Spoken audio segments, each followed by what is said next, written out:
Jibuti 3 ta davlat bilan chegaradosh: Eritriya, Somali, Efiopiya. Eritriya bilan Somaliyada urush bo'layotganligi uchun bizni Efiopiyadan boshqa variantimiz yo'q. Va bu yoqqa kelishdan oldin men barchasini hisobga oldim. Efiopiyaga viza, onlayn viza tez chiqadi deb aytilgandi menga ham. Lekin Efiopiya vizasini haligacha biz ishongan odamlar hech qaysi biri olib bera olmayapti. Xullas muammo bo'lib ketib qolyapti. Demak, hozir Efiopiya vizasi nima uchun bizga srochniy kerak bo'lib qoldi? Sababi, hozir mashinamizni olgani kelsak, bo'ldi, hamma hujjatlaring joyida, faqatgina senga bitta tur firma hamrohlik qilish kerak. O'zing yura olmaysan bu yerda, deyapti. Xuddi Xitoyga o'xshab. Ya'ni Xitoyda ham xuddi shunaqa bo'ladi. Tur firma olib kirib, olib chiqib bizni nima qilgandi, hamrohlik qilib yurgandi va o'sha tur firmaga har bir kuniga pul to'lagandik. Bu yerda 10,000 frankdan ekan bir kuniga, ya'ni 710,000 so'mdan tushadi har bir kuniga. O'sha tur firmaga kelib, shunaqa xat qilib bersak, qachon chiqib ketasan, qayerga chiqib ketasan deb so'rayapti.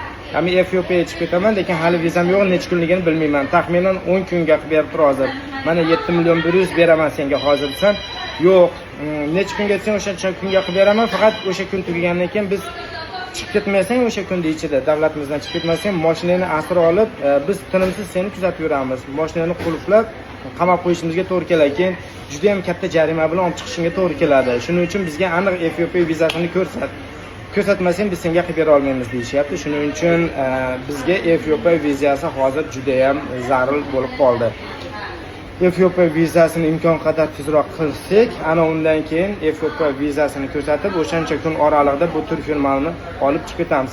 Avvalambor agar Efiopiya vizasi tayyor bo'ladigan bo'lsa, bir kun ichida shunday olib Jibutidan chiqib ketaman. Lekin Efiopiya vizasi tayyor bo'lmasa ekan, unda ilojim yo'q. Qachongacha yuraman, uni iloji yo'q.